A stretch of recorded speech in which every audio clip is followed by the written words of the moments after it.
After the usual introductions, I opened my rucksack, took out a candle and lit it to the great delight of my new comrades. Candles were scarce at the front line, and they had long since used up their monthly ration. By day, the Russian artillery prevented any supplies reaching the trenches.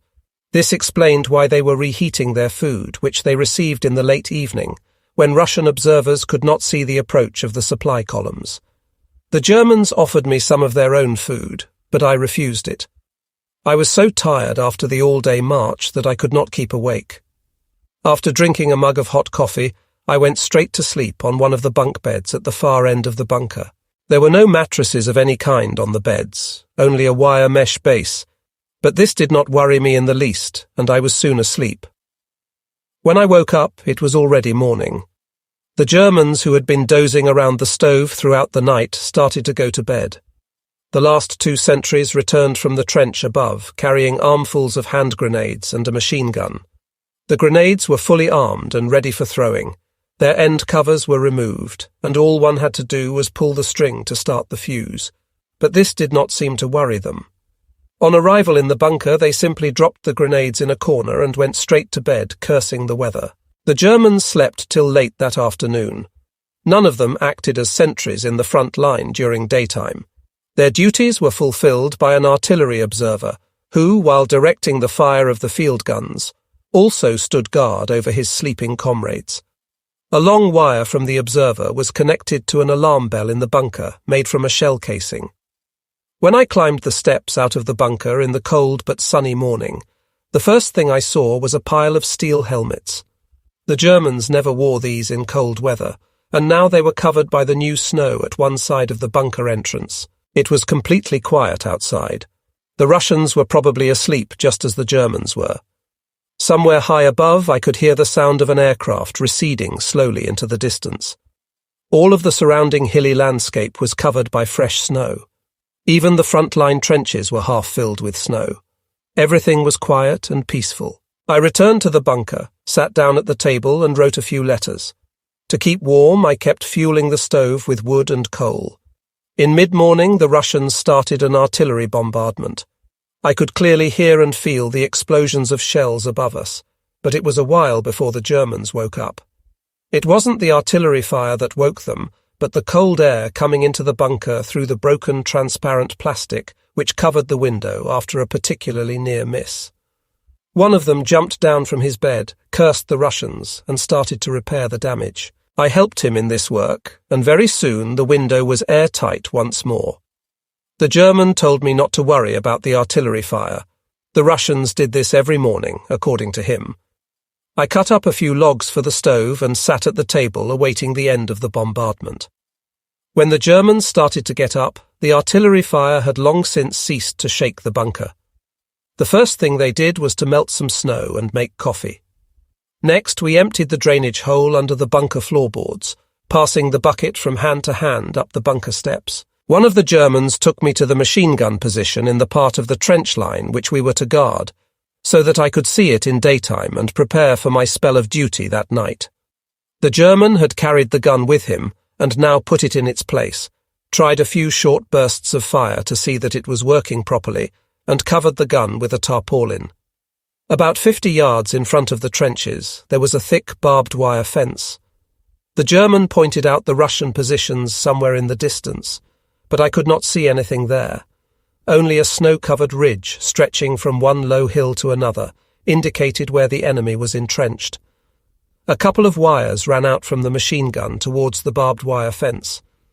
The German told me that these wires were attached to anti-tank mines in front of our positions, and we only had to pull the wires to explode the mines. After showing me where to keep the hand grenades during the night, we were preparing to return to the bunker when suddenly a Russian machine gun opened up. Its bullets chopped the snow directly above our heads, and we quickly ducked into the trench. "The bastards are awake as well as us," the German commented laconically, and we went back along the trench to our bunker. When it started to get dark, one of the Germans went to the rear of the front line to collect our dinner. Soup, bread, and margarine. The rest of us took shovels and began to clear the trenches of snow. The front line here pushed forward at a sharp angle, like a sawtooth, so that the Russians were able to fire at us from two directions. In places, one had to work carefully on account of Russian snipers, but these places were well known to the Germans, and they warned me about the danger. After clearing the snow, we cut up enough wood to keep the stove going for the night. Meanwhile, the food carrier returned. We warmed up the cold soup on the stove and had our evening meal. It was then time for the first two men to go to the front line to start their sentry duty period. I had been assigned to the second shift and went to the front line trenches a couple of hours later. The two men already there told us that nothing had happened during their period of duty and went back to the bunker. Our 2 hours passed quietly as well. Now and then we shot a rocket up in the air and tried to see anything unusual in the no man's land between us and the Russians. Time passed very slowly. We were very cold and waited impatiently for the next two men to take over from us. On returning to the bunker, we sat down at the stove and tried to keep awake for another couple of hours. Only then could we have a couple of hours' sleep while other men took our place. It was early morning when I had to leave the warm bunker and go out in the cold once more to do my second turn of sentry duty. Everything was quiet as before. Then, suddenly, a lot of rockets were sent up from the neighbouring sector of the front line, and we could hear shouting coming from the same direction. We followed suit, firing off one flare after another in the air, and very soon the night was as bright as day. The German with me prepared to fire the machine gun, and shouted to me to get some grenades ready for throwing. A brief swish in the air was followed by the explosions of Russian mortar bombs close by. Mortar fragments and lumps of frozen earth whistled through the air and fell in front of us. The mortar fire continued unabated for a while, perhaps for a quarter of an hour. Then we heard a terrible howl to our rear, and something flew hissing over our heads towards the Russians. The next moment a huge fountain of earth and snow shot up from the enemy trenches. The earth shook, and a wave of air pressure hit us in the face. The Russian mortar fire stopped immediately. The German told me that the howls were made by our rockets, of which the Russians were terrified. The range of these was not very great, but nevertheless they were as effective as the highest caliber artillery shell or a large bomb. The German name for these rockets was Muhender Kuh, or lowing cow. A few rifle shots followed, the flares died down, and gradually everything became quiet. Somewhere in the no man's land we could hear the moaning of a wounded Russian, which went on for a while before he too became quiet, and everything was peaceful once more by the time the sun appeared over the horizon. According to the German, a Russian reconnaissance patrol had approached our trenches, but had been detected and driven back, losing a few men in the process. I had come through my first action at the front without firing a shot or feeling any fear. The German had not even bothered to summon his sleeping comrades from the bunker. My next 10 days at the front passed uneventfully. Sporadic fire broke out now and then, but that was about all, the cold weather probably holding back the Russians from attacking. Very soon I got used to the everyday routine of frontline life and became friendly with my German comrades. One day I was called to the German headquarters where I had to report to Captain Lidhams. He ordered me to go back to the company's supply point and bring back some fresh mutton, explaining that his stomach could not digest the usual frontline fare, and he therefore needed some fresh meat for his own use.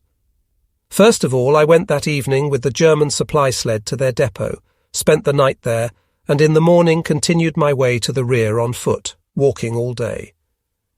A fresh snowstorm began as I trudged along, and it was late that evening before I reached the area where units of the Latvian Legion were stationed. I slept in a Russian hut with a Latvian unit and found our company headquarters the next morning. During the day I got hold of a small sled, loaded it with mutton and bottles of drink provided by the company sergeant major, and started on my way back to the front line the next morning, taking with me another draft of men. We finally arrived at Boyaki late that night. A few days later, while asleep in the German bunker, I had a curious dream. In it, one of the Germans came into the bunker, took his rucksack from the hook on the wall, and went out saying we had to get away from there. I was therefore more than a little surprised when we were given the order to withdraw for real. My dream had come true, and the person giving the order was the same German I had seen in my dream. That night we got our belongings together, shouldered our arms, and began pulling out in another snowstorm. I had to carry the machine gun, which was fully loaded and ready to fire at a moment's notice. It was of a new type, and the Germans were not altogether familiar with it, but because I had received instruction in its use at Riga during my service with the Guards Company, I was entrusted now to carry the heavy weapon. After a 3-mile march, our section was halted and told to take up positions facing the enemy. Other men of the company continued the withdrawal, but we had to remain behind as rearguard in case the Russians were following us. For a couple of hours we squatted in roadside ditches. We could not smoke and kept quiet in order to surprise any Russian scouting patrols. Although we were wet and very cold, we needed no reminding to keep as quiet as possible.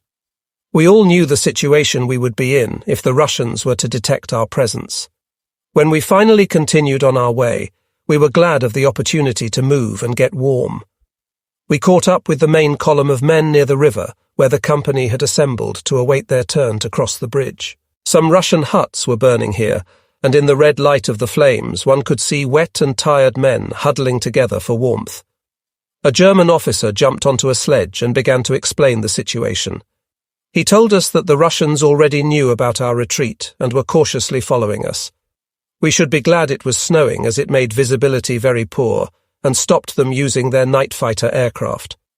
How near the Russians had got to us no one knew, but if we met up with them that night we should fight as the reputation of the German soldier demanded.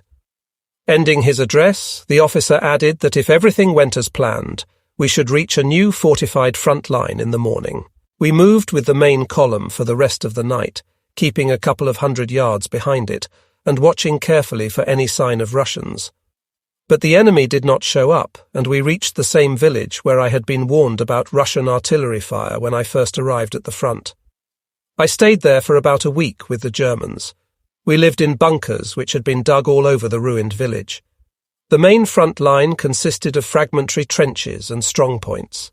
The village itself was particularly well defended with trenches and bunkers, but it had been impossible to dig very deep in the surrounding meadows due to the saturated ground. Instead of trenches, the meadows were crossed by a low earth wall which contained fortified machine gun nests, while the front of this wall was protected by the usual barbed wire fence. The machine gun nests were similar to the armoured turrets of tanks. Steel plates enclosed them completely, and they had tightly fitting doors at the back, thus making them well protected from attackers. Life here was peaceful. Sometimes we were bombarded by Russian artillery, but their infantry did not try to approach the new front line. Their temporary front line was situated along the hills above the riverbanks, and they did not dare to show themselves on the plain where they could not dig in and lacked cover. Between us and the enemy, there were a couple of miles of no man's land where there were German listening posts, whose job it was to detect any Russian attempt to approach our main front line. Even the fortified village where we lived was situated in front of the main line. One night I had to go with a group of Germans to man one of the sentry posts. We left the village as it became dark and walked along a muddy, snow-covered road. It was thawing, all the ditches and fields were filled with water, and our boots stuck in the mud with each step. We had to be careful and keep an eye out for any Russian ambush party that might be awaiting us in the dark. A couple of hours passed while we carefully approached the site of our sentry post, a ruined Russian village.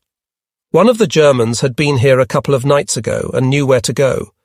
He took us to a cellar which still had a roof, although the house over it had been burned to the ground.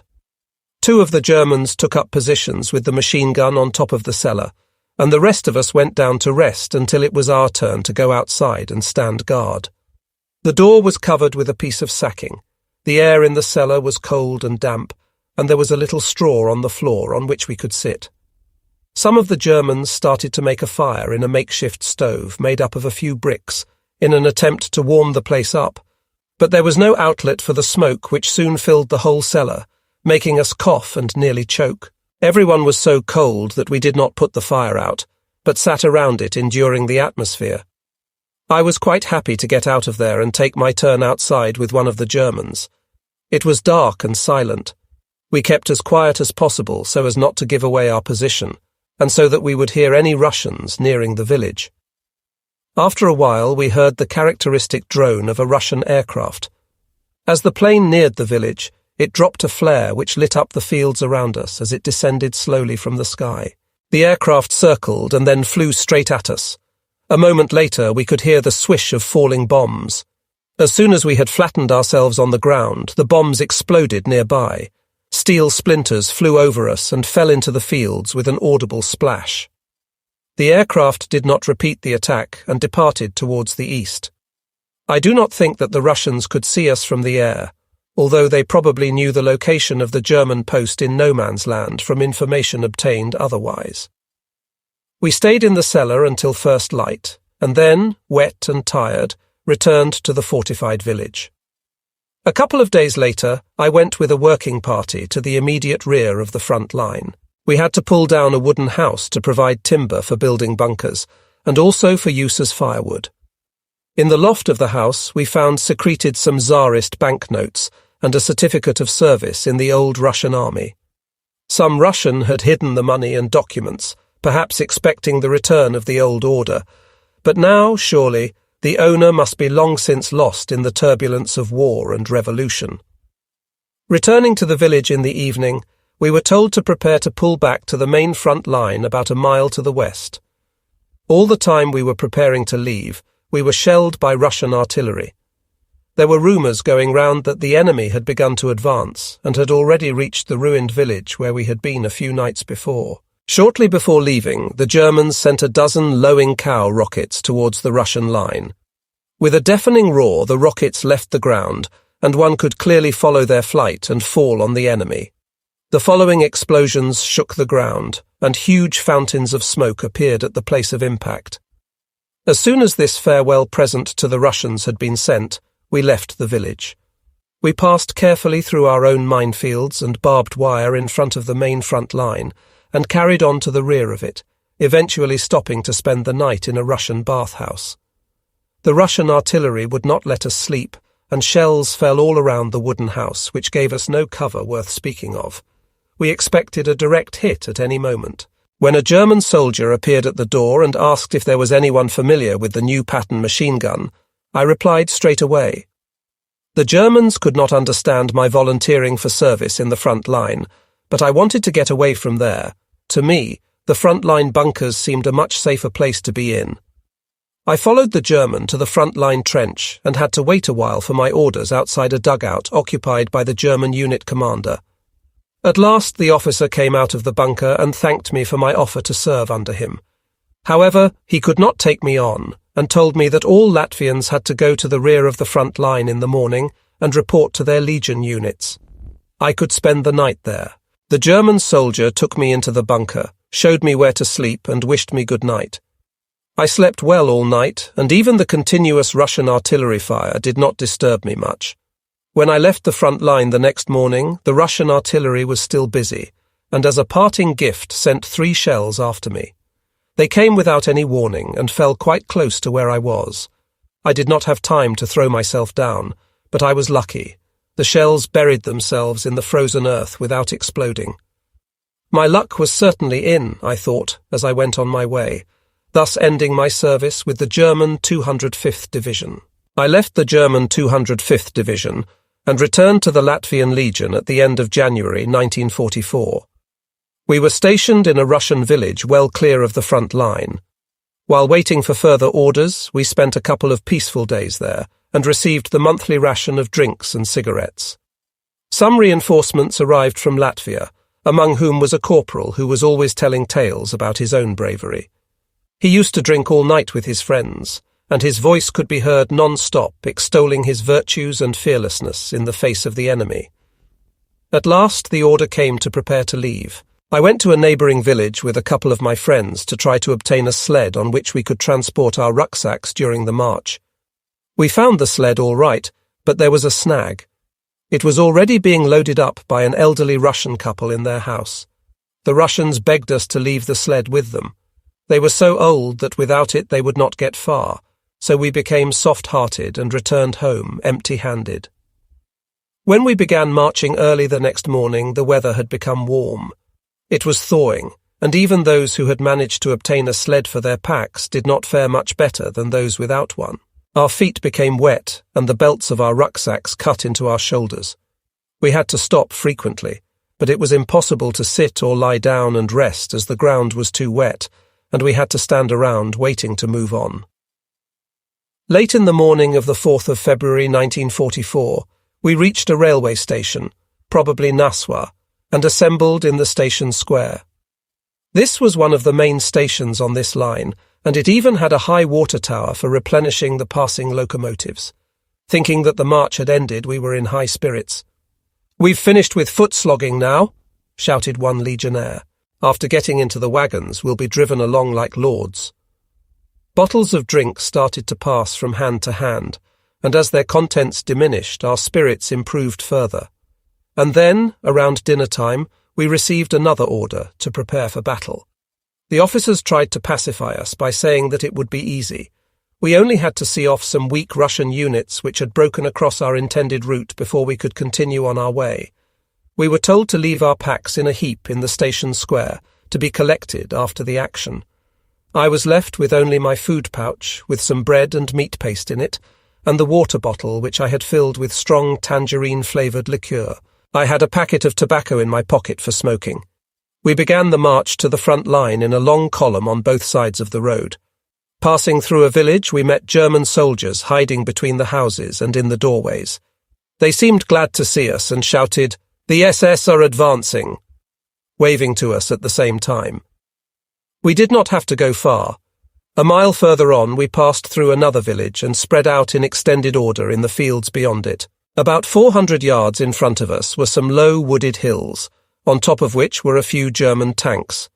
The Russians were supposed to be behind the hills in the direction the tank guns were pointing. The snow was wet, and we did not fancy the prospect of digging in, especially as there seemed no reason to do so at the time. Everything was quiet in front of us, and the German tanks were protecting us from any surprise attack. We stayed in the field until late afternoon, hoping that we would have to return to the railway station and collect our belongings, but were disappointed. When we started to march once more, we were heading in the opposite direction. It became dark, and we were still on the road, walking through snow-bound country. Our feet were wet, we were tired and cold, and we did not get much rest during the short halts, as we had to stay standing. Very soon we were shivering with cold, and were nearly falling asleep on our feet when we started on the next leg of our journey. As we approached a village, we were met by a couple of shots, followed by 2 flares ascending into the night sky. Without any order being given, we ran off the road and formed up on both sides of it. In a moment our machine guns were in position, and the ammunition sled was brought up across the snowbound fields. We were ready. Our eyes scanned the country in front of us, our weapons fully prepared to open fire on the still invisible enemy. For a while nothing happened, and then the order came to regroup on the road to continue the march. The flares had been fired by a German detachment guarding the village, and we were told that the enemy was still a long way away. Our legs ached even more after the latest incident, and the road seemed to be without end. We were warned that anyone remaining behind might well fall into the hands of the Russians, and could expect to be shot on the spot after being tortured. But we were so tired and cold that this did not seem the worst that could happen. Sleep and rest were the most important things to us at that moment. We were promised some rest when at last we stopped near a village. After standing at the roadside for some time, we were allowed to enter a house which was already overflowing with legionnaires who had arrived ahead of us. Now the room was so full it was quite impossible to move. I managed to find a space near a window and sat down. I was lucky. The inhabitants had already managed to kill a pig, and there was a whole bowl of melted fat on the window right in front of me. I found some bread in my food container, helped myself to the dripping, and the meal tasted marvellous. After eating, I went to sleep straight away in the narrow space. We were not allowed to sleep for long. A shouted order made us get up, stagger over other cursing and swearing bodies, and line up outside on the road. It was still dark. We could not see any sign of the approaching morning, and the biting wind made us shiver with cold. We had just lined up and were ready to start marching when an officer ran out of the house.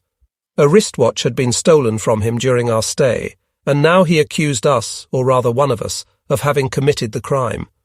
He asked the culprit to step forward and shamed us about such behaviour under the circumstances, threatened us with court-martial proceedings, but no one offered to return his watch. "Do not get excited, Dad," someone whispered behind me. "You will not see your watch again." Another soldier added in a hushed voice, "Searching won't help you either. The watch will have been thrown away in the snow and no one will have it. Better get back in the hut and go to sleep."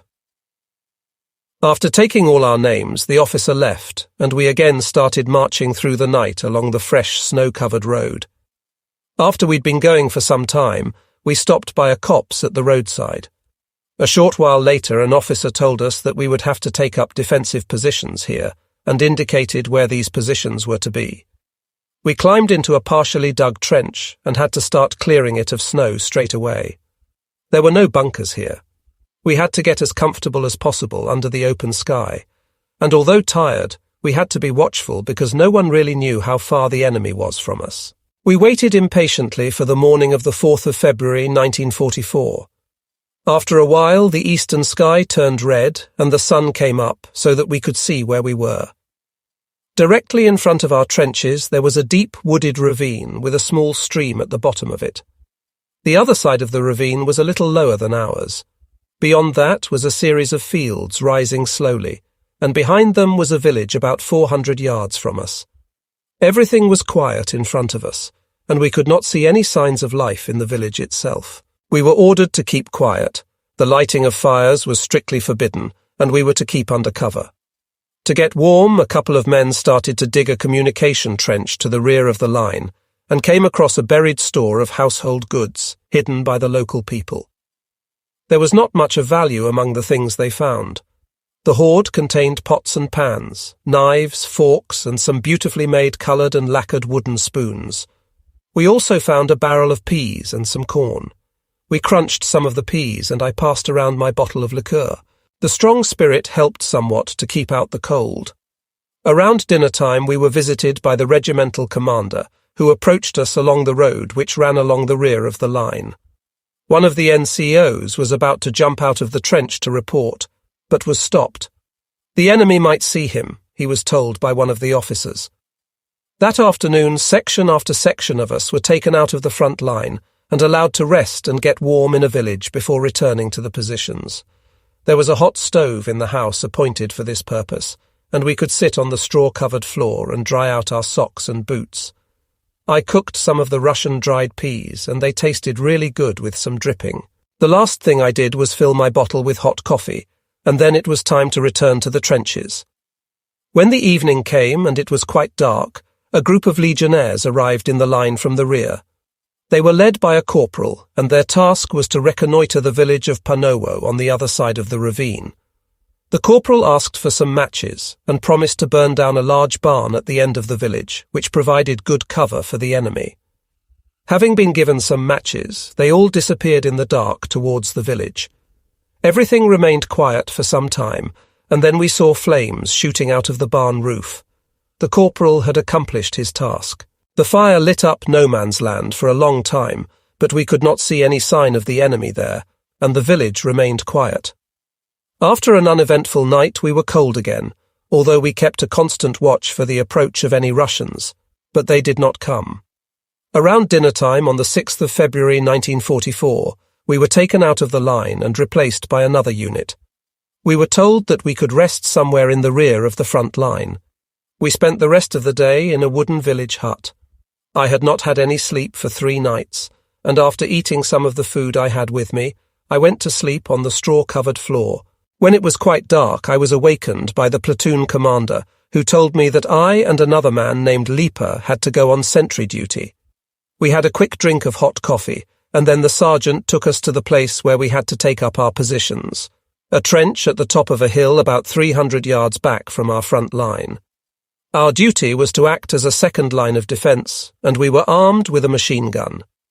We had to ensure that no Russians passed through the fragmentary front-line trenches to attack them from the rear, and we were to fire over the heads of our own men if there was a frontal attack by the enemy. The night was clear, and we were very cold, standing motionless in the trench.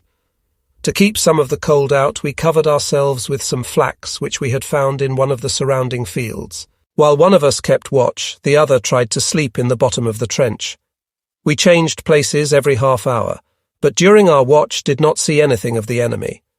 Everything was very quiet, except for the sound of Russian aircraft flying over at frequent intervals. As they circled us, one of them, like a great black bird, crossed the face of the moon. It seemed as if they were trying to discover the position of our front line. They did not drop any bombs, only their flares descended slowly, lighting up the countryside. A couple of hours later, the next two men arrived to start their turn of duty, and we returned to the village. Just as we were about to go to sleep, everyone was alerted and told to prepare for action.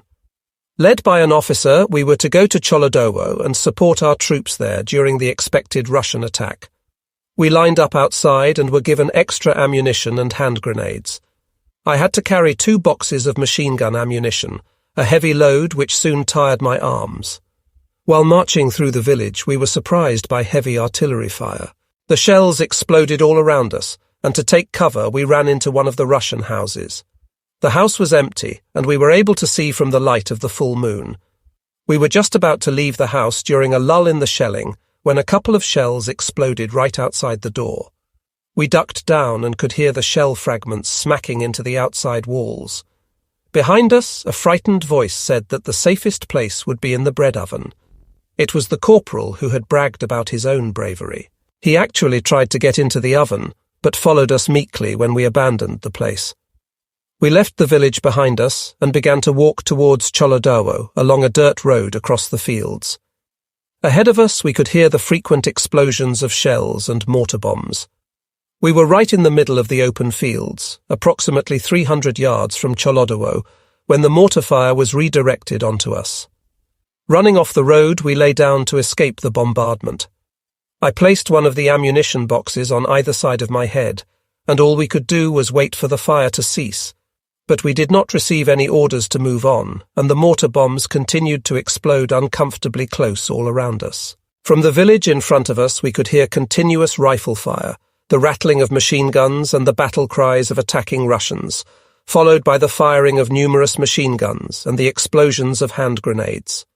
The shouting of the Russians became feebler and ceased altogether, but the characteristic sound of our bone saws continued unabated.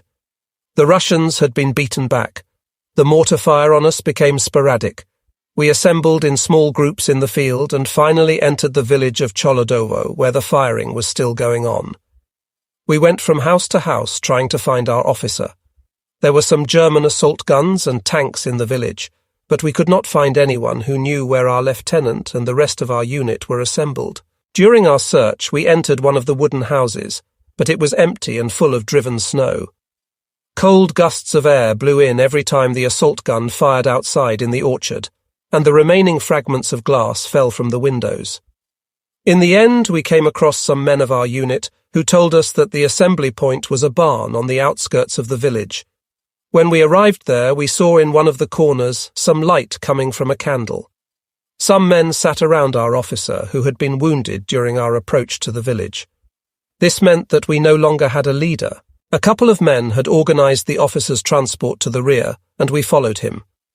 Now that the enemy attack had been repulsed without our help, we had no intention of getting involved in the fighting around the village. We reached our village without any further problems and went to sleep. It was fine and sunny as dawn broke on the 7th of February 1944. It was already late morning by the time I got up, and straight after breakfast, we received the order to go to a neighbouring village to obtain extra ammunition and hand grenades. We were to prepare for battle, and as there was an unlimited supply of ammunition in the village, everyone could take as much as they wanted. Besides 100 extra rounds of rifle ammunition, I took with me 3 rifle grenades, which could also be thrown, and were much easier to carry than the usual type of hand grenades. Around dinner time, we left the village marching along a road which was at the rear of the front line and behind the hill I had guarded the previous night. My companion of the previous night, Lipa, was with me again at this time. In the morning, I had been appointed to command a section and thus did not have to carry the heavy ammunition boxes. We could not see the front line, which was hidden by the hill, but we could see a number of aircraft in that direction diving one after another to release their bombs. It all seemed to be taking place some distance from us, but suddenly we heard the sound of numerous aircraft engines approaching us from the front. We ran off the road and dispersed in the bushes on both sides of it, just as the planes appeared flying low over the hill. We could clearly see the black German crosses on their wings, and without delay assembled once more on the road to continue on our way. The planes were German Stuka dive bombers, which had been bombing Russian artillery positions and their front line, and we were mighty pleased to see them. We marched a little further, turned to the left, and reached the crest of the hill. The other side of the hill descended slowly to a ravine, along which were our front-line trenches.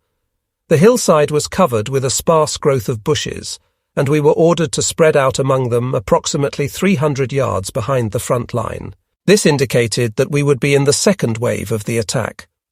Beyond the ravine, we could clearly see the village of Panowo, which was our objective. The occasional bullet whizzed past us, and a few shells landed in our midst, throwing up clouds of powdery snow. We were not under heavy fire, but to prepare for any eventuality, we were told to lie down. We could hear continuous rifle and machine gun fire from our right, where, since that morning, the Germans had been trying to take the same village we were about to attack. Several German attempts had already failed to drive the enemy from the village, and even as we awaited our turn, they tried once more. We could hear their battle cries and watched the snow and smoke shooting up from the explosions of shells. After a short while, the noise of battle cleared, and dive bombers immediately came back on the scene and bombed the village of Panowo. We had been on the snow-covered hillside for a couple of hours, and the moment of our attack was now at hand. The roar of the aircraft engines, their howling dives, and the explosions of their bombs merged into a terrible din. The earth shook. Snow fell from the branches of the bushes, and without an order, all of us got up to check our weapons and stretch our stiffening legs. We had a grand view of the bombing. The village of Panowo soon became enveloped in a cloud of smoke and fog. We could only see the roofs of houses and tops of trees above which the bombs threw up fountains of earth and smoke. The bombing ended abruptly. Straight away a line of legionnaires left the front-line trench and started to go forward. We followed the first wave, keeping a distance of 300 yards between them and us. I saw our company commander, 2nd Lieutenant Jauntirans, among us. His clothes were only semi-military, as he was wearing a fur coat and a hat with freely swinging ear flaps. The Russians held their fire as we began to advance. It seemed that they had not recovered from the bombing, but this did not last long. On reaching the ravine, a burst of machine gun fire hit the snow directly in front of me, and rifle bullets were already whizzing past us.